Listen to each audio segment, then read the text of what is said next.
Para terminar, pues yo voy a darles un caso clínico. ¿Me pasan la primera, por favor?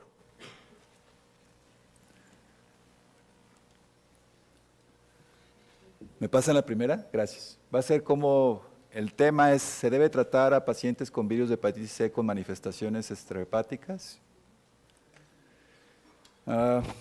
El caso se trata de una paciente femenina de 58 años que es referida para evaluación por alteraciones en las enzimas hepáticas por un médico especialista en reumatología en mayo del 2017.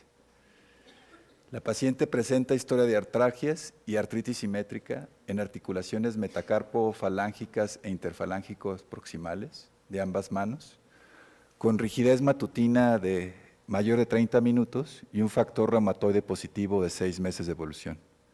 Se encuentra transaminasemia importante de predominio en ALT y fosfatasa alcalina discretamente elevada según los valores de este laboratorio. Y se había determinado la presencia de anticuerpos contra hepatitis C positivos. Aquí es importante determinar que los pacientes con hepatitis C tienen múltiples manifestaciones extrahepáticas. Una de ellas es la presencia de un malestar general que a veces es difícil definir por el paciente y que se involucra también la presencia de artralgias y artritis. Este paciente,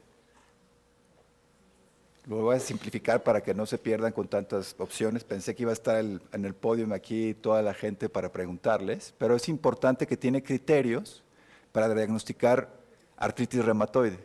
Sin embargo, la diferencia entre un paciente con hepatitis C que tiene manifestaciones típicas de artritis reumatoide de un paciente que no tiene artritis reumatoide es que el anticuerpo contra péptido citrulinado es negativo. En artritis reumatoide, el anticuerpo contra péptido citrulinado es positivo. Entonces esto se abre, que la hepatitis C no nada más es para hepatólogos o para reconocerla, sino que también tenemos que saber que tiene manifestaciones extrahepáticas que también involucran a los médicos de primer contacto. La hepatitis C se ha asociado en el 90% de una entidad que se conoce como crioglobinemia mixta tipo 2.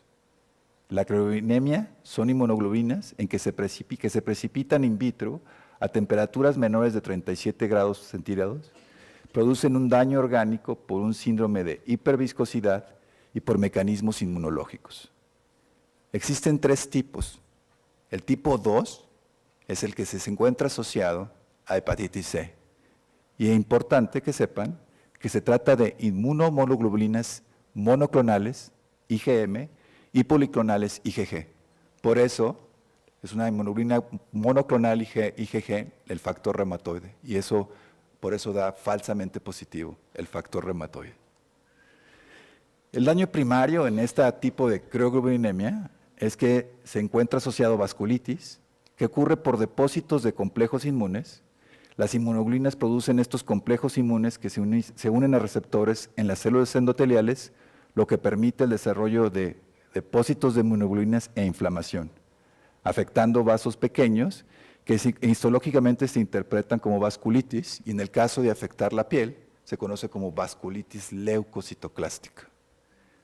Existen 2 estudios en donde han demostrado que la prevalencia de crioglobulinemia en pacientes con hepatitis C oscila cerca del 50%. Entonces es muy común la presencia de esta entidad y la presencia de la crioglobulinemia en pacientes con hepatitis C. Sin embargo, solo una cuarta parte de los pacientes afectados con hepatitis C y crioglobulinemia presentan manifestaciones extrahepáticas. Los órganos afectados pueden ser prácticamente todos: piel, las articulaciones, como mencionábamos anteriormente, uno que es muy importante, los riñones, con la presencia de glomerulonefritis, afecciones pulmonares, síndromes inmunológicos como el Sjögren, afecciones tiroideas, síndromes parecidos al lupus eritematoso, una entidad que se conoce como púrpura trombocitopénica, linfoma de células B, que es característico con la asociación de hepatitis C, y macroglobulinemia de Waldenström. Y como aquí pueden ver, pueden coincidir manifestaciones en los pacientes con hepatitis C que pueden diferenciarse levemente de artritis reumatoide, como lo veíamos anteriormente, principalmente por manifestaciones típicas, pero con anticuerpos antipéptido citrulinado negativos, y manifestaciones que se pueden confundir con Sjögren primario o con lupus eritematoso, y obviamente la asociación con el linfoma de células B. La paciente, siguiendo con nuestro caso, había sido transfundida 2 paquetes globulares durante un embarazo complicado hacía 23 años, un antecedente típico en México para considerar la presencia de hepatitis C.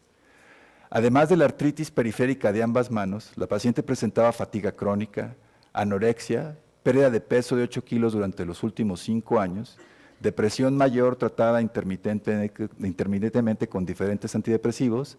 Actualmente, debido al daño hepático, se le daba escitalopram 10 miligramos al día, que estaría como una prescripción dirigida para pacientes que tienen daño hepático.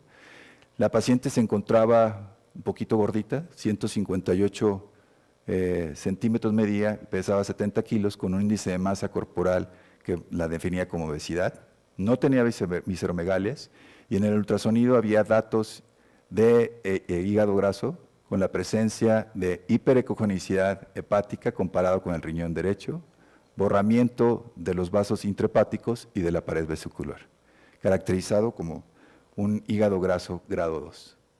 Y en la exploración se encontró estas manifestaciones, que es clásica de vasculitis leucocitoclástica y que se conoce como púrpura palpable. La paciente tenía también, y es importante ver al paciente con hepatitis C como algo global, una biometría hemática normal, no tenía plaquetopenia, que suele presentarse en los pacientes con hepatitis C, enfermedad avanzada con daño inmunológico. La paciente era diabética, tenía una glucosa por arriba de 126, que la definía como diabética, y una hemoglobina glicosilada elevada. Y por otro lado tenía hipercolesterolemia, tenía síndrome metabólico, con un LDL de alto riesgo, que según guías actuales necesitaba administrar estatinas de alto grado. La insulina de 22, se calculó el OMA-IR de 7.9, o sea, la paciente tenía parte resistencia a la insulina. El virus de RNA, el RNA del virus de viral era de 4 millones, cerca de 5, genotipo 3, y en la medición de la elastografía transitoria la tenía como fibrosis grado 2, que es característico de un paciente que se podía considerar como una fibrosis leve. Bueno, en las manifestaciones extrahepáticas, todas estas aseveraciones son verdaderas. La púrpura palpable es la manifestación clínica más frecuente, hasta en el 90% de los casos de crioglobulinemia mixta tipo 2. La púrpura en hepatitis C usualmente afecta a las piernas y los glúteos y es secundaria a extravasación de eritrocitos hacia la dermis y puede ser palpable. Otras manifestaciones dérmicas que se han asociado a infección por hepatitis C son poliarteritis nodosa y fenómeno de Raynaud. También otras manifestaciones dérmicas pueden ser la porfiria cutánea tarda que se asocia a la deficiencia de uroporfirinógeno descarboxilasa hepática y que característica se cura cuando se cura la hepatitis C, al igual que el eritema acral necrolítico. Otras manifestaciones son líquen plano, eritema multiforme y prurito idiopático. Y aquí pueden ver característicamente la porfiria cutánea tarda, que se ve sobre todo en zonas expuestas al sol, o la presencia de líquen plano que puede manifestarse tanto en la piel como en las mucosas, como en la cavidad oral en este caso. Qué bueno que lo puse porque el doctor Wolper se lo olvidó, que tenemos un consenso mexicano de hepatitis C que está en español, está publicado en la revista mexicana de gastro y lo pueden ver, para que no tengan que buscarlo en la revista, en la página de la asociación, que cuando tuve la suerte de haberlo dirigido cuando yo fui presidente de la asociación, y lo pueden encontrar en la página es www.hepatología.org.mx. Y en nuestro consenso hablamos que los pacientes con hepatitis C y manifestaciones clínicas de crioglobulinemia deben de ser tratados con tratamiento antiviral. Y podrán leerlo con más detalle y más calma, es un texto de más de 50 páginas. Es importante determinar cuando existe daño renal. Los pacientes infectados con virus de hepatitis C pueden desarrollar daño renal tanto como una manifestación extrahepática del virus o debido a una enfermedad renal primaria. Los pacientes en hemodiálisis, ya lo habían mencionado, tienen un riesgo alto a tener hepatitis C, por arriba del 10% de nuestra población. Estos son los rangos de las diferentes series en México. La mortalidad es mayor en pacientes con hepatitis C sometidos a hemodiálisis comparado con pacientes con hemodiálisis que no tienen hepatitis C. Todos los pacientes deben de ser tratados cuando están en hemodiálisis. Y por si fuera poco, los pacientes con virus de hepatitis C tienen un mayor riesgo de desarrollar cánceres de células renales. Entonces, todas estas razones son por las cuales debemos de tratar a los pacientes. El daño renal en pacientes con virus de hepatitis C se encuentra asociado a la criogenia también. La hepatitis C se asocia a diferentes tipos de glomerulonefritis. Se recomienda la determinación anual, aunque no tengan daño renal, los pacientes con hepatitis C de microalbuminuria y hematuria microscópica para detectar el daño renal de manera temprana. El tratamiento del daño renal por virus de hepatitis C principalmente es mediante el tratamiento antiviral. Entonces, una causa más para dar tratamiento. La creatinina sérica y el aclaramiento de la creatinina debe ser cuantificado cuando menos de manera indirecta en todos los pacientes con virus de hepatitis C. Y todos los pacientes con virus de hepatitis C deben de tener, como les mencionaba, un simple general de orina. El general de orina de nuestra paciente era normal.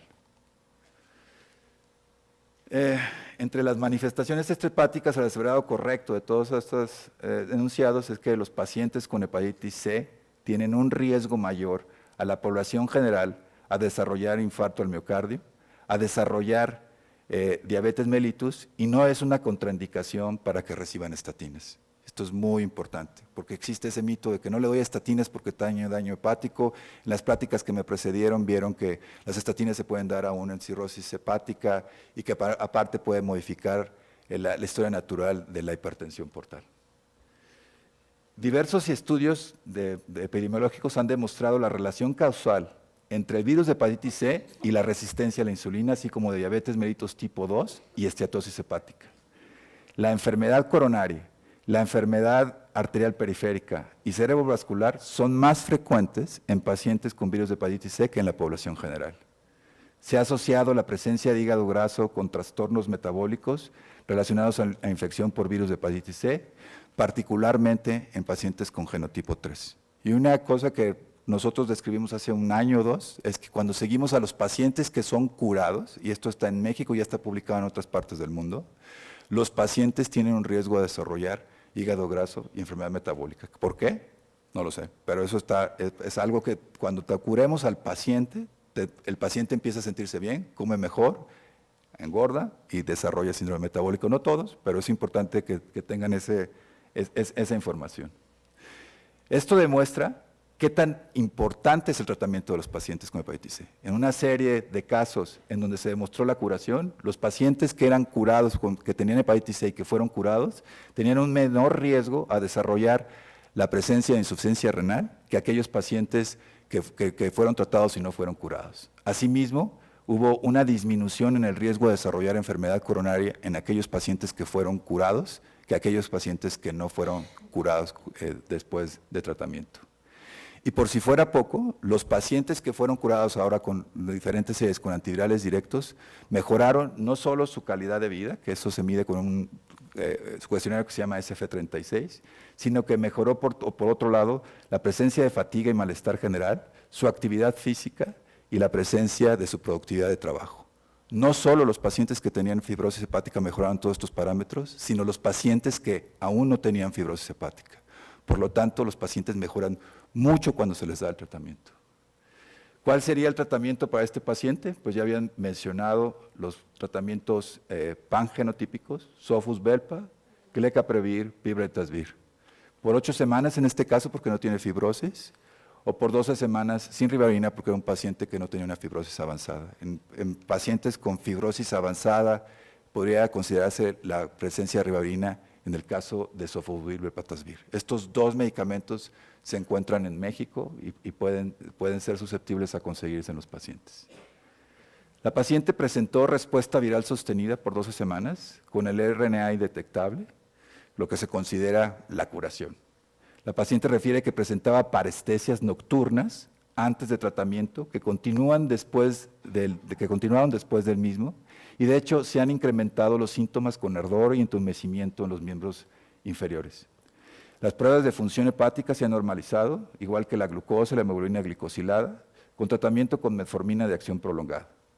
El colesterol está controlado y se le dejó rosuvastatina 20 miligramos al día, que se inició al terminar el tratamiento antiviral directo para evitar la presencia de efectos colaterales o alteraciones farmacológicas con el medicamento. ¿Y cuál sería la correcta de estos enunciados? Todos los anteriores. Los pacientes con hepatitis C, la presencia de neuropatía periférica suele asociarse a la crioglobulinemia mixta. La neuropatía y la crioglobulinemia pueden persistir a pesar de tratamiento antiviral efectivo en pacientes con hepatitis C. La neuropatía asociada a crioglobulinemias por virus de hepatitis C puede tratarse ya sea con esteroides o con rituximab, que es un anticuerpo monoclonal contra el CD20 de las células B. Esta clasificación la pueden encontrar en diferentes artículos y principalmente hay prevalencia significativa asociada a manifestaciones extrahepáticas en pacientes con crioglobulinemia mixta, ya los mencionábamos, renales y el linfoma de Hodgkin.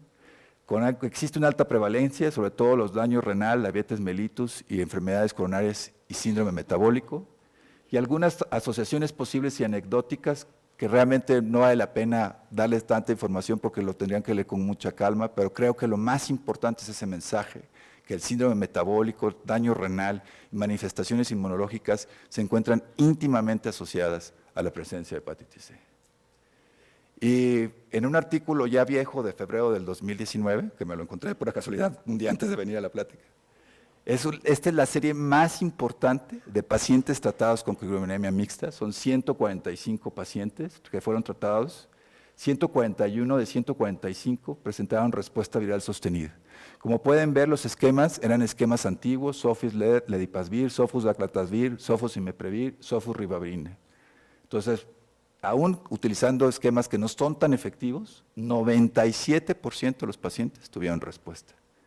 Ahora, en cuanto a la resolución de la crioglobulinemia o de las manifestaciones, solo se encontró una respuesta total en 75%, una cuarta parte presentaron una respuesta parcial y nada despreciable, un 5% no tuvieron respuesta.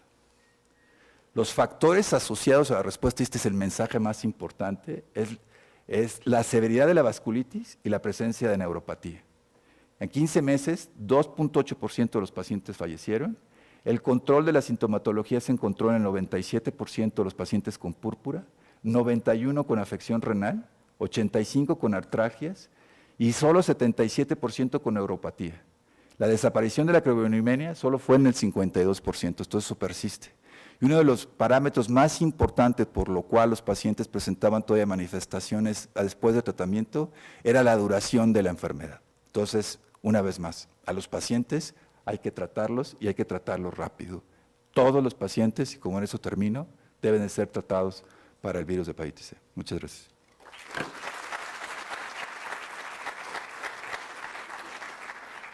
Creo que hay receso, ¿no? El receso, déjame checar. Una causa más para dar tratamiento. La creatinina sérica y el aclaramiento de la creatinina debe ser cuantificado cuando menos de manera indirecta en todos los pacientes con virus de hepatitis C. Y todos los pacientes con virus de hepatitis C deben de tener, como les mencionaba, un simple general de orina. El general de orina de nuestra paciente era normal.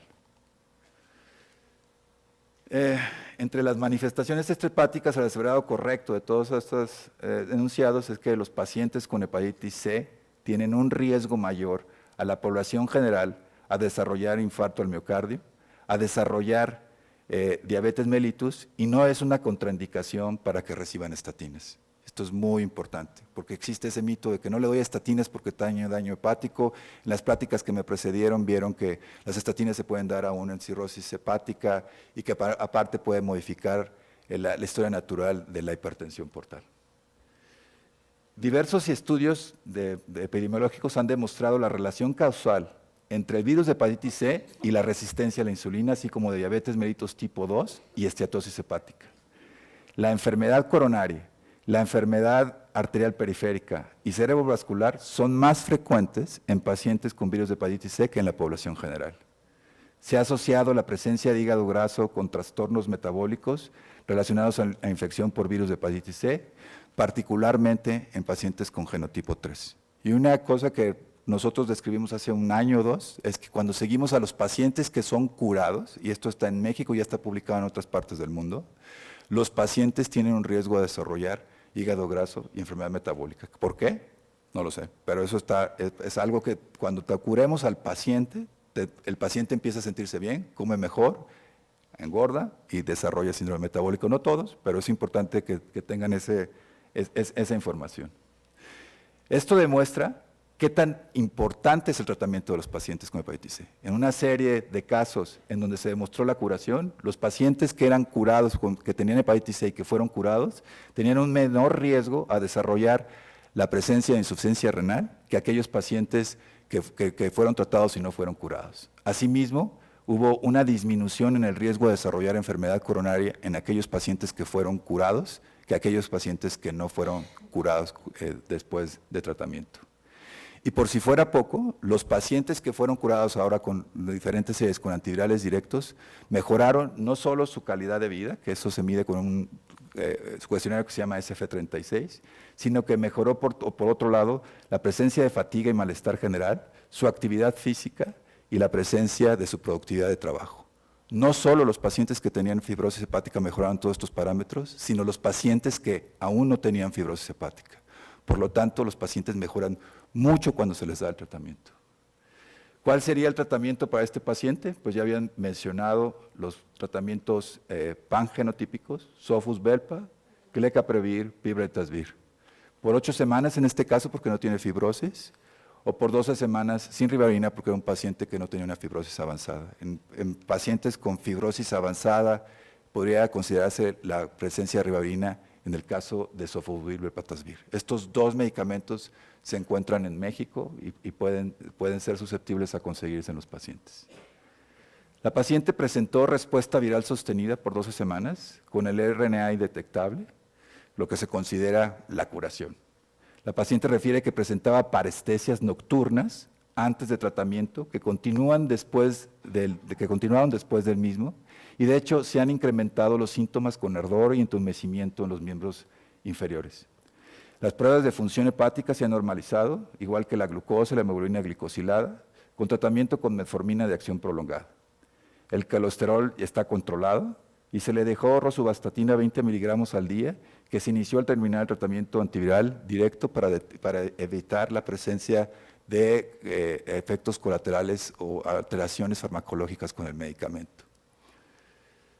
¿Y cuál sería la correcta de estos enunciados? Todos los anteriores. Los pacientes con hepatitis C, la presencia de neuropatía periférica suele asociarse a la crioglobulinemia mixta. La neuropatía y la crioglobulinemia pueden persistir a pesar de tratamiento antiviral efectivo en pacientes con hepatitis C. La neuropatía asociada a crioglobulinemias por virus de hepatitis C puede tratarse ya sea con esteroides o con rituximab, que es un anticuerpo monoclonal contra el CD20 de las células B. Esta clasificación la pueden encontrar en diferentes artículos y principalmente hay prevalencia significativa asociada a manifestaciones extrahepáticas en pacientes con crioglobulinemia mixta, ya las mencionábamos, renales y el linfoma de Hodgkin. Existe una alta prevalencia, sobre todo los daños renal, la diabetes mellitus y enfermedades coronarias y síndrome metabólico, y algunas asociaciones posibles y anecdóticas que realmente no vale la pena darles tanta información porque lo tendrían que leer con mucha calma, pero creo que lo más importante es ese mensaje, que el síndrome metabólico, daño renal y manifestaciones inmunológicas se encuentran íntimamente asociadas a la presencia de hepatitis C. Y en un artículo ya viejo de febrero del 2019, que me lo encontré por casualidad un día antes de venir a la plática, esta es la serie más importante de pacientes tratados con crioglobulinemia mixta. Son 145 pacientes que fueron tratados, 141 de 145 presentaron respuesta viral sostenida. Como pueden ver, los esquemas eran esquemas antiguos: Sofos-LED, Ledipasvir, Sofos-Daclatasvir, Sofos-Imeprevir, Sofos-Ribavirina. Entonces, aún utilizando esquemas que no son tan efectivos, 97% de los pacientes tuvieron respuesta. Ahora, en cuanto a la resolución de la crioglobulinemia o de las manifestaciones, solo se encontró una respuesta total en 75%, una cuarta parte presentaron una respuesta parcial y nada despreciable, un 5% no tuvieron respuesta. Los factores asociados a la respuesta, este es el mensaje más importante, es la severidad de la vasculitis y la presencia de neuropatía. En 15 meses, 2.8% de los pacientes fallecieron. El control de la sintomatología se encontró en el 97% de los pacientes con púrpura, 91% con afección renal, 85% con artralgias y solo 77% con neuropatía. La desaparición de la criogeninemia solo fue en el 52%, esto eso persiste. Y uno de los parámetros más importantes por lo cual los pacientes presentaban todavía manifestaciones después del tratamiento era la duración de la enfermedad. Entonces, una vez más, a los pacientes hay que tratarlos y hay que tratarlos rápido. Todos los pacientes, y como en eso termino, deben de ser tratados para el virus de hepatitis C. Muchas gracias.